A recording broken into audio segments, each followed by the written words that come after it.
几年前，运动表在整个市场大名大放，潜水表更是成了兵家必争之地。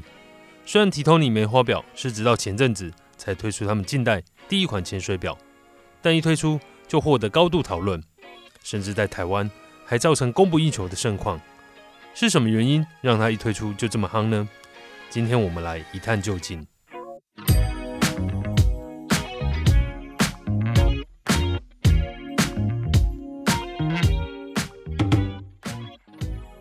前阵子梅花表厂在2020年底发表他们全新的潜水表 Seascope 600， 42mm 不锈钢表壳，装载 T10 自动上链机芯，具备 COSC 瑞士天文台认证，动力储存达3天，陶瓷材质的单向旋转表圈，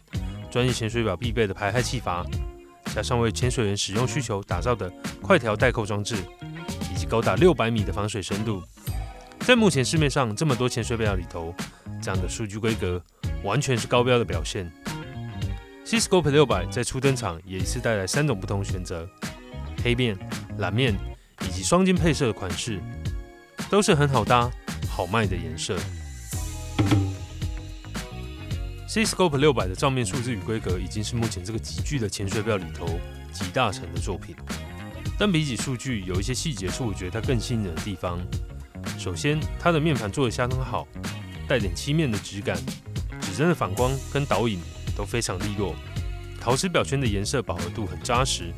上头刻度的细节也很锐利。至于实心表带非常重手，戴起来相当有分量。值得一提的地方是它所使用的快调带扣装置，这样设计是可以在不用工具拆链接的状况之下，直接增加表带大约1至2个链接的长度。早期是为了让潜水员在佩戴潜水衣后方便手表调整，现在则有很多品牌都有在自家的潜水表上做了这个结构。但梅花表的不同之处是将快调的按钮做成类似像是徽章的部件，直接坐在表扣上头。其实前2年也有其他品牌做过类似的设计，而且都还是10几20万元的品牌。印象中10万元以下的级距还是梅花表第一次这么做。结构上来说并不难，但零件数一多，制作工序就会多一道。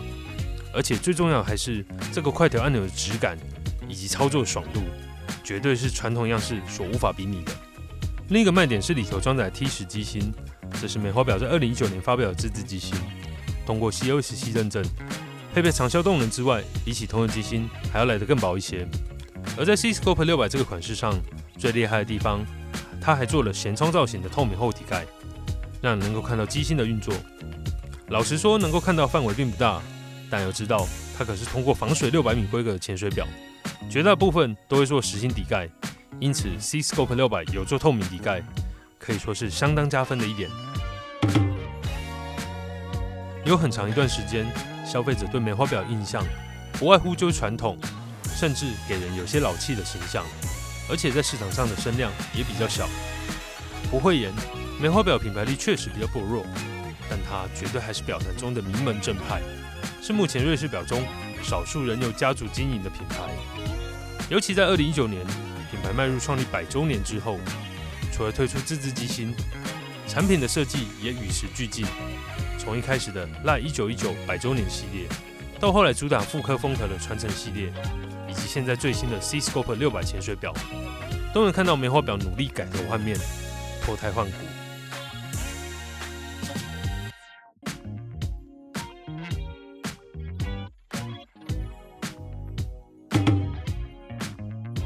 潜水表最早以工具表为导向，当年谁家的规格越强，谁就越厉害。同样的逻辑放到现代，虽不全然如此，但也8-9不离十。尤其在入门级距里头，潜水表比拼的还是技术跟规格数字。话说回来，潜水表的基本元素其实就是那些，目前能够发展的核心技术，大抵也都完备了。从这个角度来看，Seascope 600在此时才进入市场，是不是有些太晚了呢？但梅花表用强大规格吸引到表迷的眼球之外，包括刚刚介绍的细节跟质感，才是它让人最有感的地方。另外还有前阵子在手表社团上面发生的表盒事件，都能明显感受到品牌跟代理商的满满诚意。而这也说明了，